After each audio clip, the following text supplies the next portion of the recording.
And February, my youngest son, 23-year-old, he passed away in a most tragic circumstance. And evening went out, we had a big family gathering.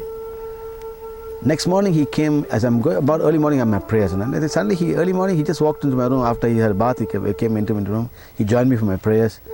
I took him out into the garden, I went and plucked, he followed me, I plucked flowers, Then he came, asked to sing a song, he sang a song, Then I go to office, I say, I'll see you in the evening, son. At 4 o'clock in the office, I hear news that he has jumped off a building and committed suicide. Therefore, in my own life, I found incredible success, in my work career, what have you. But this does not mean that we don't face personal challenges in life. I tell people, listen, don't think just because you're praying to God or because you're doing service, you're spared, from the tragedies of life, The secret of spirituality is to understand the whole life is a drama, that each of us are playing a role. The secret of happiness is to play your role well.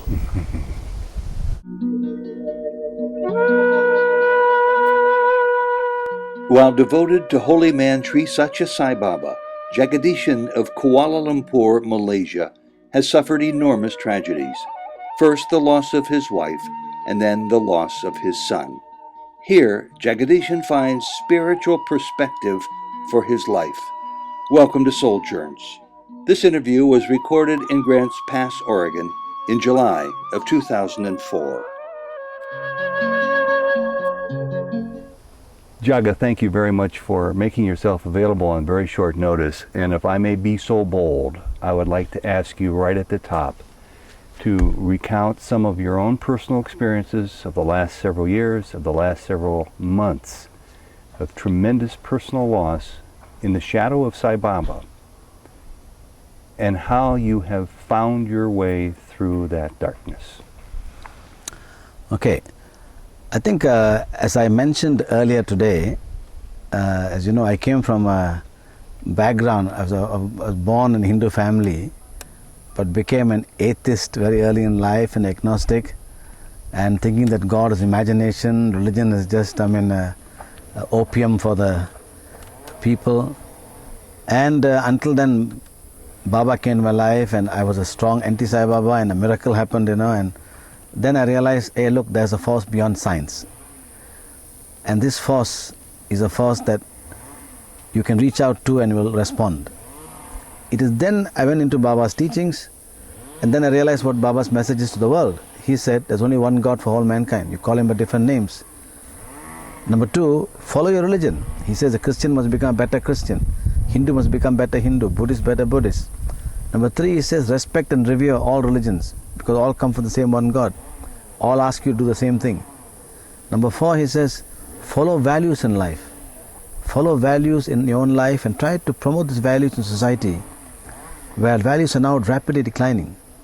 And number five, do service for humanity selflessly. This is the essence of his teaching. 5 drops of the ocean, I call it. In my own life, therefore, since I became involved with Swami at the age of 32, now I'm 60, so you can see I've gone a long way. I've tried to implement this, and in Malaysia, for example, which is an Islamic nation, and a lot of restrictions are there, in terms of a lot of things. But in Malaysia, it's a beautiful nation with a lot of interracial harmony, interreligious harmony. We have today, if you go to Malaysia and ask which people are involved in human value programs, Sai Baba, automatically. And if you ask who's in the forefront of interfaith, interreligious harmony, Sai Baba. It is because so, as Christ said, by your work you'll be known. So today, in the government circles in Malaysia, in the religious circles in Malaysia, we are recognized and respected, for what we have done. Basically because the Christ message, by your work you'll be known. Not by the talk, Baba, whatever, we can claim Baba to be anything. Avatar, God, holy man, but who cares? Unless they see that the rest of the world must see that because of this particular personality's appearance in the world must benefit. We must benefit, and we must show the world that we have transformed.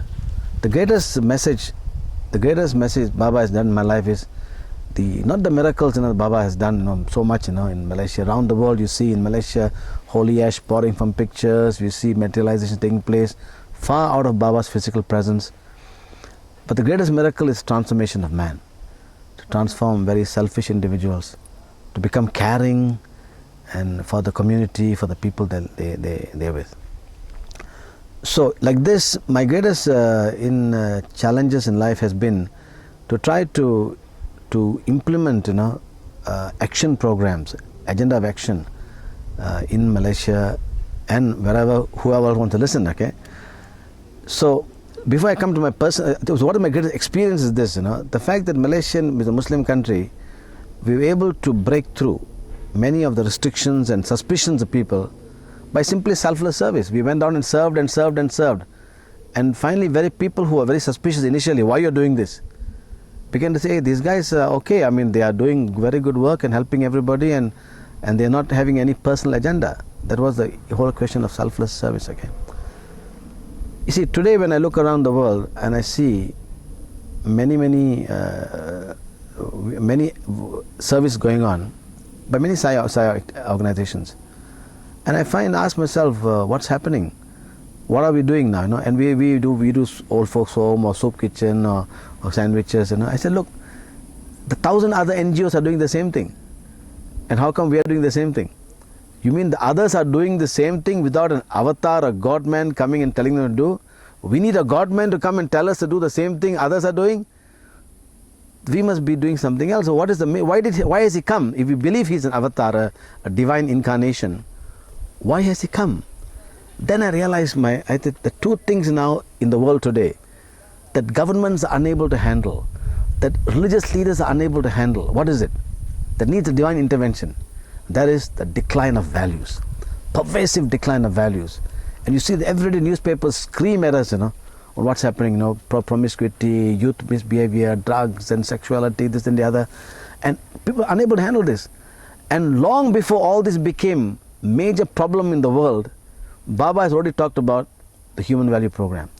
He says we must, so in Malaysia we launched a massive, pervasive value program into society in a very fun way, See, youth, we cannot tell the youth, you must behave yourself or you go to hell. They'll say, heaven is, after hell is full of adults, so why worry, But we must therefore make values fun for the youth, okay, and exciting for the youth. And that's what we did in Malaysia. We made values, we had we had a human value drama festivals, human value song festivals. We made values a fun thing for the youth.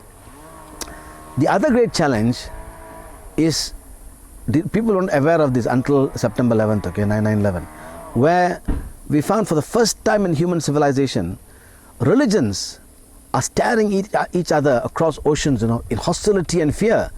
I mean, and that's can you imagine if you're God, okay, and you're sitting there in heaven or wherever, and you've sent great God men or incarnations and holy men, and you have come yourself, send your son or whatever it is, to create so many religions.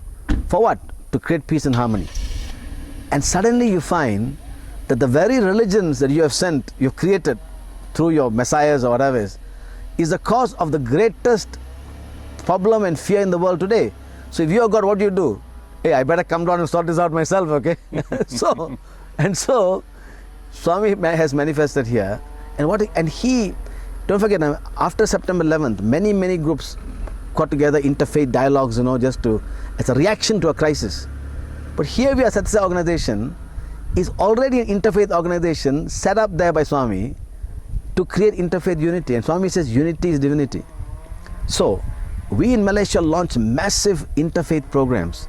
So today we have got something called the Friendship Group for Interreligious Service. We've got the Catholic Church with us, we've got the Muslims with us, we've got the Buddhists, the Hindus, the Sikhs, and the Council of Churches representing the Protestant groups, all together doing service, and we are leading the whole program. And they're prepared and they're happy to accept our leadership because they know we have no agenda. And last year we launched two major, one medical camp, interfaith, it's called a Friendship with Interreligious Medical Camp. So many people do medical camps. In Malaysia, the Sai group itself, we have done about 80 or 90 medical camps in Malaysia. But now is no more a medical camp per se. It is a medical camp. The purpose of this to create interreligious harmony. So all the Christians will send doctors, and Muslims, Then we had a day for the handicapped children. We had about 400 handicapped children, and all the religions got together. This year in 04, we are organizing 2 medical camps in different states of Malaysia, and one, for the first time, we are organizing an interfaith human value song and drama festival, where each religious group will present a human value drama. So like this, so for me this has been a very exciting thing, and in a country like Malaysia, Islamic nation, for us to be able to do this. Now, how? Though there are many restrictions in Malaysia of how we should interact because of a Muslim country, but always I find, listen, I just say, if I think I am doing this, we'll fail. Mm-hmm. But I'm instrument, Swami is your mission. I'm instrument, use me. Then we go and do, and all the opposition from governments and religion all begin to fall. People can see our sincerity. We just do and do and do. And today we have a fantastic situation. For me, this has been a great source of inspiration and we tried to share this. So the same program, the Interfaith one, I took it to Fiji. Mm-hmm. And in Fiji now, we launched a massive, the Fiji group heard, and they had an interfaith seminar there. And I challenged all the religious leaders, we may not be able to pray in each other's hall of prayer, but outside in God's hall, we can hold hands and serve. That's great. And everyone agreed. And the Prime Minister of Fiji came for the function. And you won't believe this. For the first, you must get this thing. I can send to you by email. Pankatram must have this. That the Prime Minister of Fiji in Parliament, in a major policy speech, mentioned, I think the first time ever in any parliament in the world, he said, the Satya Sai organization, what they're doing here, what they are doing here is more valuable than all the words spoken by us in this house. That's unbelievable. Spoken by the Prime Minister of Fiji, a Christian Prime Minister of Fiji. And recently we launched this thing. And so, it is simple. By selflessly doing work only, we can manifest the mission of why Baba is manifested. Baba's programs have helped countries in crisis. Baba's programs have helped peoples in crisis. How has his guidance helped you in crisis? Right. For me, you see, firstly, of course, that life, many people in this world live a life, monodimensional life, I tell people, one day I was giving a talk, I said, what's the difference between me and my dog? Born, eat, sleep, mate, work, die. That's it. We both do the same thing, Then I thought, oh, hold on, I wear clothes. But darn it, the Americans, put clothes on dogs, So now even dogs have clothes, So what's the difference, between us and the animal?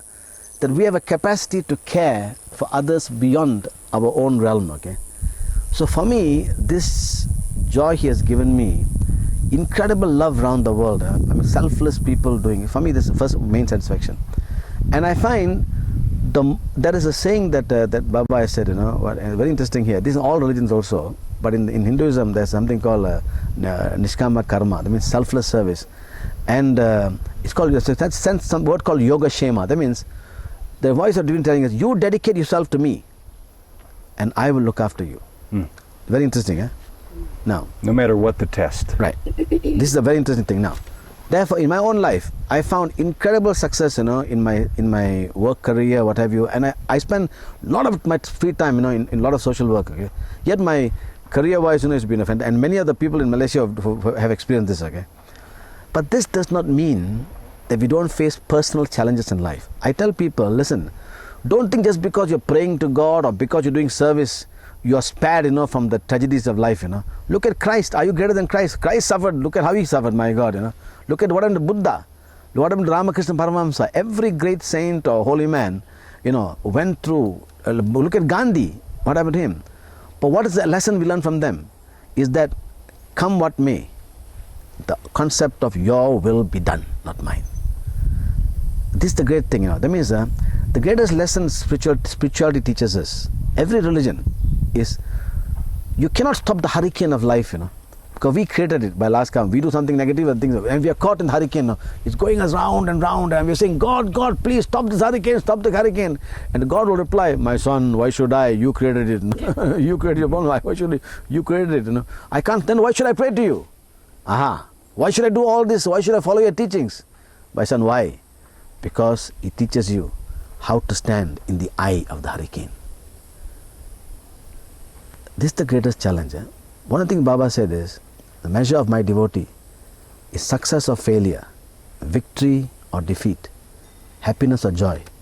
Remain unattached. In my personal life, I've gone through incredible tragedies. Lot of success, lot of failure, lot of happiness. 1996.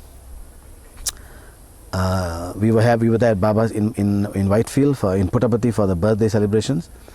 And 96 was the year where I was the central youth coordinator at the time.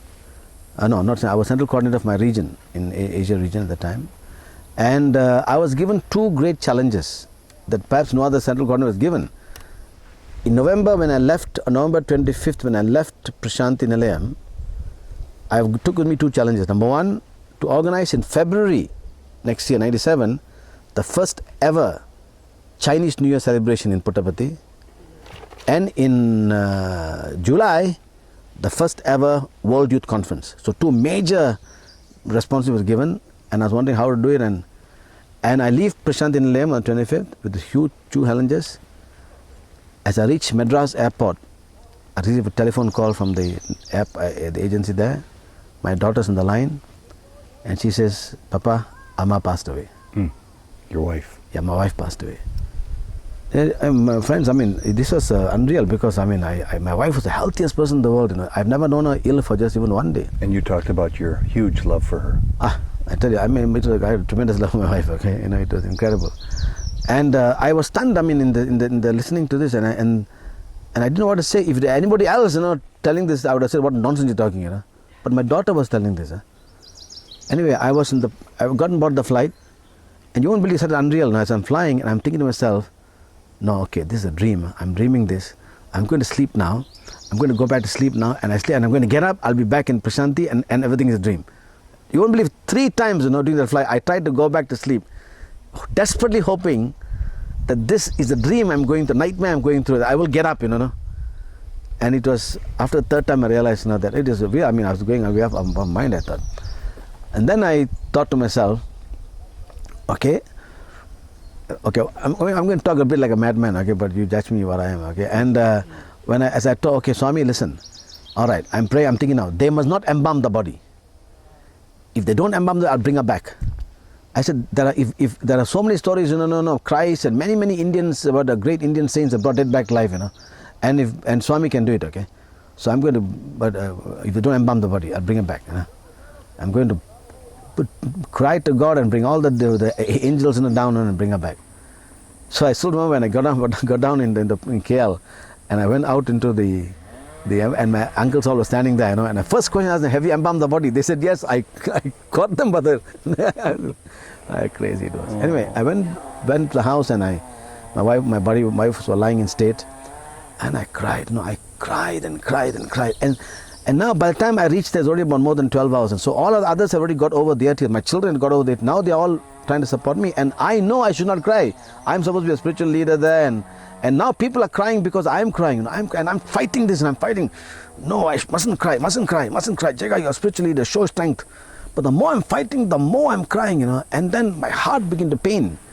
I felt really pain. So I just went upstairs to my room, locked the door, and I lay in. There's a pose in yoga called the death pose. Okay, I lay in the yoga and I said, "Okay, take me." I said, "You guys, you think I'm afraid of you?" That was a mad thing. You think I'm afraid? Take me. I said, "You think I'm scared? Take me." But you don't die when you want to die. No, it takes your own time, okay? You wanted to be with your wife. Yeah, at that moment, it looked like, that I should, do this, and no, I wasn't going to commit suicide, but No. if time can take me, I'm not scared. You think I'm scared?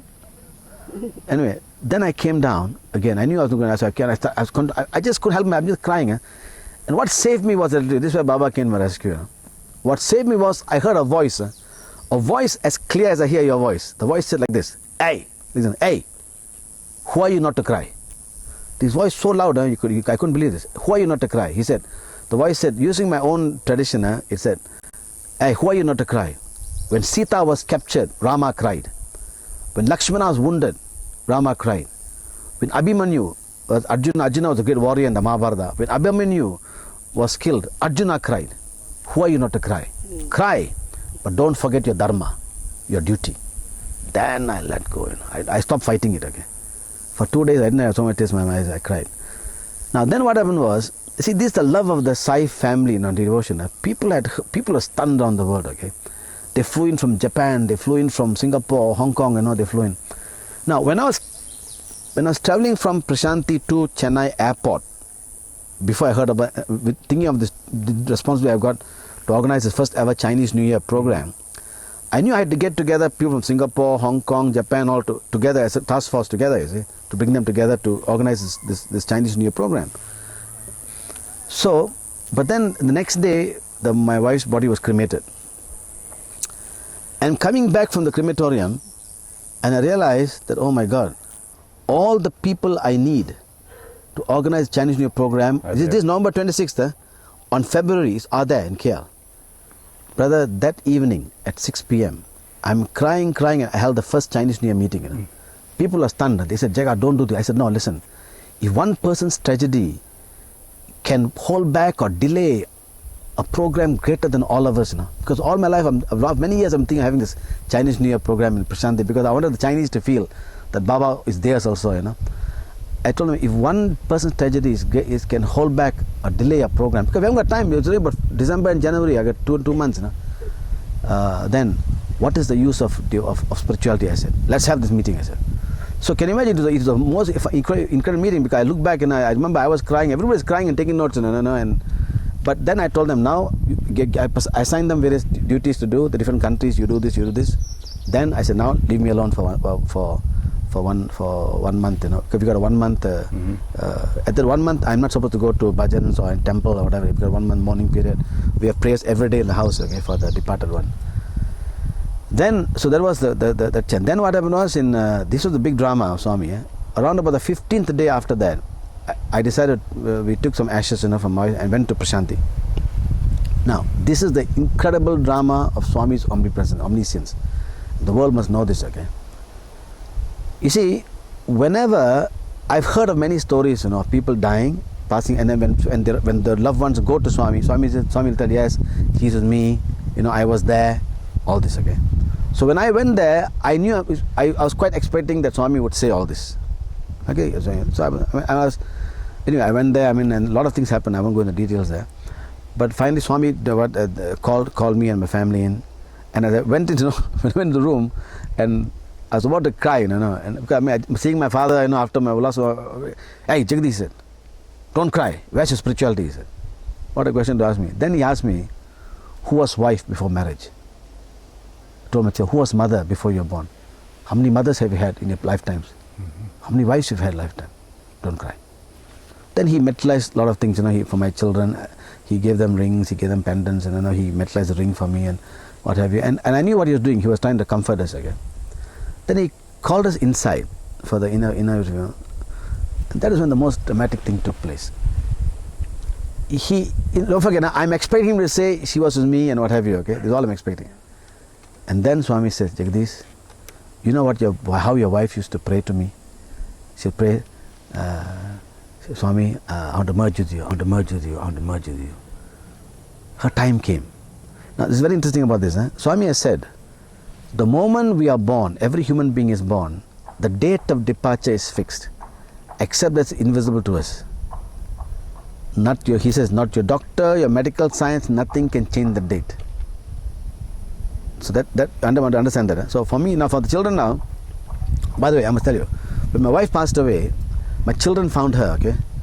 Now they found her in a very funny situation. They found her in a Pada Namaskar position. You know what's a Pada Namaskar? Yes. As though bending down and touching somebody's feet. She was in that position when they found her, okay. Touching in the position of reverence at somebody's hand. This is very interesting. The children of the first one found her in that position, all right. And then of course they tried to revive her, you know, and she's gone. Now come back to this room now. We're in the interview with Swami, and Swami said, Jagadish, your wife used to pray, I want to merge with you. Then her time came. I was there. This I was expecting. Then he said, Jagadish, she did this to me. He got up and demonstrated the Pada Namaskar position. And then she came to me. This was the stunning thing, you know, when Swami got up and bent down and demonstrated physically in front of my children, the Pada Namaskar position. For me, for my children, this was the point of healing, you know. And for me, it's devastating because, you know, it is incredible. That he should do this, you know, and tell us that okay, if a person's time has come, you know. But he really was there. It was not just any other story he was telling that he told 100 other people. This was really one of the incredible moments, you know, of our life, and that was the healing moment for my children. the healing moment for the children was that one. Okay, if mother had to go, then really Baba was really there, you know. Not just he's telling that to comfort them, you know. And he put you in the eye of that storm, and then he soon put you in the eye of another storm. Okay. This was now this was in 96. Then 97 we had this that went very well, the 2 programs. Okay, 98, 99. Then came year 2000. In the year my mother. Another most important people in my life, my wife, my mother, you know, who stayed with me all my life. And another person called Uncle Nadraja in Malaysia was like next to Baba. He was a very great spiritual man. So can you imagine November? I'm going to November 1996. I leave Prashanti and go home. My wife in state. Okay. In November 2002. Exact same incident happened. November 26, I'm leaving Prashanti. I take pardon from Baba. Baba gives me vibhuti. I go home. My mother is lying in state. My children ask me, Baba, surely God has a different scenario, can do a different scenario. How do it's exactly like lightning striking twice, you know. This November. Then January, this uncle of mine who was so close, you know, to me, who was really next to Baba, he was like a mentor and guidance to me. He passed away. And when he passed away, many people were more concerned of my reaction than even the family's reaction. Okay. And February, my youngest son, 23-year-old, he passed away in a most tragic circumstance. This is last year. Last year. November last year. No, not last year, this year. This year. This year in February. In February this year, he passed away. He was under heavy depression, you know. The guy was a very nice boy, you know, very nice boy, a gentle boy. He had some depression kind of syndrome, and he was admitted to the hospital, and they were treating him, you know, and he recovered very well. I mean, he was so nice, you know, recovered. In fact, he saved somebody in that ward, you know, who was going to commit suicide. I mean, this guy went and held his hand, and they were going to. And then the last day he was leaving, he said, "Papa, can you come a bit later, because he's hosting he's an MC for a public function they're having in the hospital. The doctors were organizing some sort of, and they asked him to be the MC for that. So he was going to MC. So I went there, took him. Doctor said he's fine, take medication, okay now. Took him home that evening. Then evening went out. We had a big family gathering. Next morning he came, as I'm going about early morning, I'm at prayers, and then suddenly early morning he just walked into my room after he had a bath. He came into my room. He joined me for my prayers. I took him out into the garden. I went and plucked. He followed me. I plucked flowers, you know. Then he came, asked me to sing a song. He sang a song, you know. Then I go to office. I say, "I'll see you in the evening, son." At 4 o'clock in the office, I hear news that he has jumped off a building and committed suicide. There was a very shattered many people, especially many of the youth were shattered. How old was he? 23. And the funny thing is, my aunties, I had an auntie across the road, you know, and he went across that morning after I left. He went across. He was with them, and you can imagine he prayed with me. Then that morning they wanted to go to temple. He went with them to temple. He prayed. He had the most spiritual day in his whole life, you know. And then he came back home. He was watching television. Then he was so good and so normal. They thought. Then he said he like just go for a walk, you know, and come back. My auntie told him, "Okay, be back in 1 hour's time, because Dad's going to come. We want to take you out." He went, and that's it. So this was an incredible blow, okay. And but the thing is, now everybody expects me to see. Have you seen the movie Matrix? Yes. Okay, good. You see, what happens now? I tell people nowadays, you know. You see, in my own evolution of spirituality, let me share you how it has happened. At first, I thought spirituality meant, you know, seeking excellence in whatever you do. That's spirituality. Whatever you do, you know, do dharma, seeking excellence. As I evolved, I realized spirituality meant not only seeking excellence in what you do, you seek excellence, but sometimes whatever excellence you do, you may not get the result you want, and you get disappointed, okay? So then, seek excellence in whatever you do, but dedicating every act to God. Then you don't seek the fruits of your action. You do, and God, your will be done. That was second phase of my evolution. Then I realized, that even we do excellence, we dedicate to God, a lot of things happen in life that will blow you, that can hurt you. And then the life is, then I realized it's like a whirlwind, that you got to stand in the eye of the hurricane. But then I realized that even as you stand in the eye of the hurricane, watching this world around you going around and all the world problems, sometimes a hand will come from the hurricane and smash you as you stand there. The message to me was, this happens, when it happens, and I'm telling the world now, don't fall on your face and grovel, oh God, why is happening to me, You fall like the Matrix. One leg you fall, one knee, ready to leap up again. Like the Matrix movie had this guy, this Neo, Exactly, it should be a Matrix fall. You fall like the Matrix guy, ready to leap up again, because this is the challenge of life. And people are wondering how come I'm going as though I'm not blaming God or anything, for this, I said, listen, very simple. Life is like a dark journey, Why is it dark? It's unknown, that's all. You don't know what's happening tomorrow. You could be, and tomorrow could be disease, or could be disaster, could be health, or some loved one going. So then you need some light, to walk this journey of life. And you pray, God, I need light, and then light is there. The light is there showing you now, because this journey has got a lot of holes in it, and swamps and rocks and bushes and beautiful gardens also are there, but you don't know where to go. So the light is there showing your way. But then beside you, walking with you in this journey of life, is your father, mother, sister, husband, wife, children, everybody. As you're walking one by one, they fall, They fall, because why? Go back to another thing that Baba said. Baba said, understand, Baba said only very interesting lesson he said. Again, one of the beautiful things I use as a guide in my life is this. Swami says, the secret of spirituality is to understand the whole world, whole life is drama. I said, Swami, what do you mean by that? It sounds like Shakespeare, saying that all the world's a stage and all the men and women merely players. That is true, because all of us are playing a role all the time. For example, sir, you're playing a role of a husband in your house. You can't play the same role outside your home, okay? In your office, you play a role as what job you do. With your mother, you play a role as a son. With your uncle, you play a role as a nephew. With your friends, so we're playing many roles, And oddly enough, depending upon the role we play, our costumes change. At home, we're wearing something else. In the office, we're wearing something else. You can't bring your office role to the house, okay? And if you're going swimming, you're playing something else. Every role we play, we change our costume. Now, that is the secret to understand. That means that the secret of spirituality is to understand the whole life is a drama, that each of us are playing a role. The secret of happiness is to play your role well. That means you play a role well as the best son, as the best father, as the best mother, whatever it is, your role you play well. Become your hero. See, become a hero in your own drama, Because we are the heroes. Every person in this world is a hero in his own drama. Can you imagine you become a villain in your own drama? In your own drama of life, And can you imagine people living in this world, if they ultimately write their own autobiography, it is so boring, you don't want to read your own stories. Make your story an exciting challenge. And this is the message that Swami has given me. To make your story, your life, you are the hero of your own drama. You become the hero, become the villain.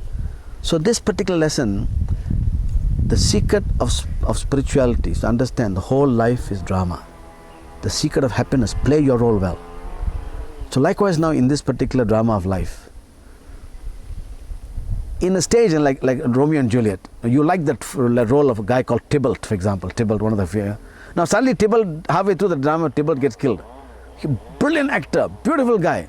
You can't say, I want Tybalt back, because his lines are over. He's got to go, you can't, you're crying or whatever it is, cannot, his line's over. Likewise now in life, my son's line's over. He finished, his role is over, And Omar Khayyam, said, the moving finger writes, having writ moves on. Neither your tears nor tears can bring back one drop, one inch of it, okay? Like this. But you see, because of the fact that my mother is falling, my wife is falling, I cannot, I still need that light. My journey is not ended yet. My role is not over yet, okay? I still need that light. Jaga, one final question. Sai Baba has thrown to you many lessons. He's thrown to you many tests. You are still on your feet. Yeah. Who is this Sai Baba? You see, one day somebody asked me this question. They asked me, I wrote, in a book I wrote, called Question Answers, and I asked this question. I asked myself those days. A question asked, somebody asked me, is Baba God? So I asked this question, listen, I've not seen God. So what is the definition of God? If for a Christian, it looked like somebody like Christ. Like a Hindu, it will be somebody looking like Rama. For a Chinese, it look like somebody else. No. So nowhere in the scriptures of the world is God described by physical features. But in every scripture of the world, God is described by his characteristics. Love, compassion, omniscience, omnipresence. He can create, he can destroy, he can move things, he can be manipulated one time. So he can bring the dead back to life, So these, the scriptures of the world, whether Hindu scriptures or Muslim scriptures or Christian scriptures, describe God by his characteristics. Imagine now, suddenly there's one person in the world who's displaying not to one or two people, but to millions, all the characteristics that man has ascribed to divinity. So we have here walking someone who's an incarnation of a divine, I call it a divine principle. Why I say that? I don't use the word God, you know why? Because God, if I have a room full of people and I say think of God, everybody will think of a different image, The Christian will think of Christ. I mean, the Hindus will think of a whole bunch of God forms. Okay, they think of Krishna, they'll think of Rama, they'll think of Subramaniam. So God Himself will be under anti-crisis. Who I am. So because the word God creates a condition reflex. So I'm trying to remove the condition reflex. Okay, so I say all right. So that we have one person in the world today who is manifesting not to one or two but to millions. All the characteristics of divinity that man had ascribed divinity. So he's an incarnation of a divine principle. Now, anyone wants to prove it, go and experience yourself, you see. So for me, he is such a divine force, okay, that is manifested on this earth. And he is guiding us. Doesn't mean that because he guides us, we will not face problems in life, That is part of the karmic challenge we've got. But I still need that light. He is a light that guides me. He is the light that tells me things I can do. I can rise above mediocrity, and achieve something great, something significant.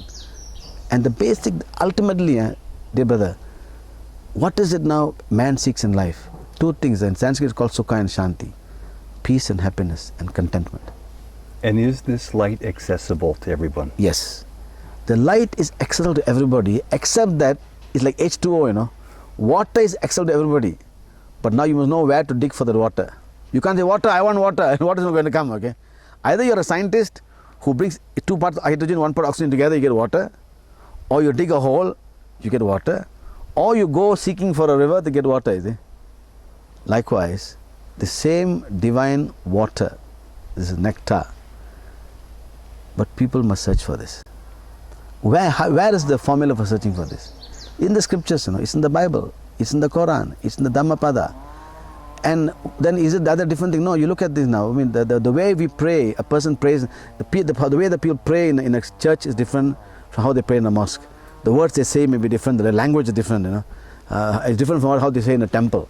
But the amazing thing is this: the moment where a Christian in a church, the Buddhist in a Buddhist temple, a Muslim in a mosque, or a Christian in a church, or a Hindu in a Hindu temple, the moment they walk out to the hall of prayer, what they expected to do to get God's grace exactly the same. The 10 commandments relevant to everybody, whether it's a Christian, Buddhist, the Hindu, Mada, Pida, Guru Devam, mother, father, teacher, God, is also relevant to honor thy father and mother. The commandments actually are very simple, It's just that we have compromised, we choose not to follow. Mm-hmm. And therefore, and how do you know God has come in your life? Very simple question. How do you know God is not going to come, in heavenly form in front of you, depending upon your tradition, and tell you, this and the other, because you will collapse and have a heart attack if God comes in front of you. How do you know?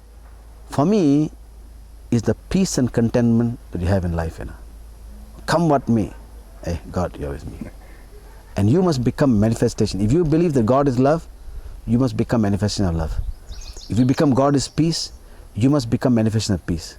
Then God is with you. Jegathesan, thank you very much. And Sai Ram. Sai Ram, Sai Ram.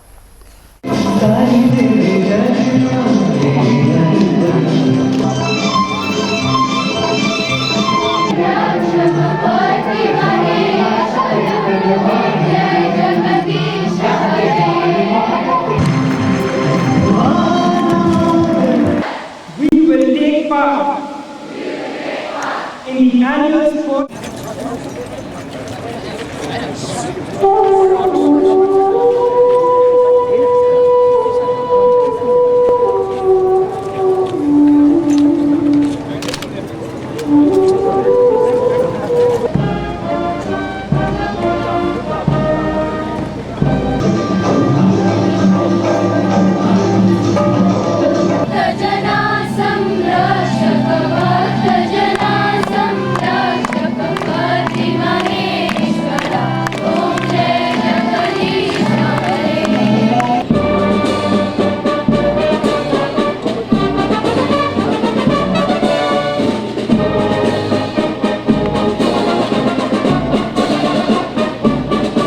respecting and abiding by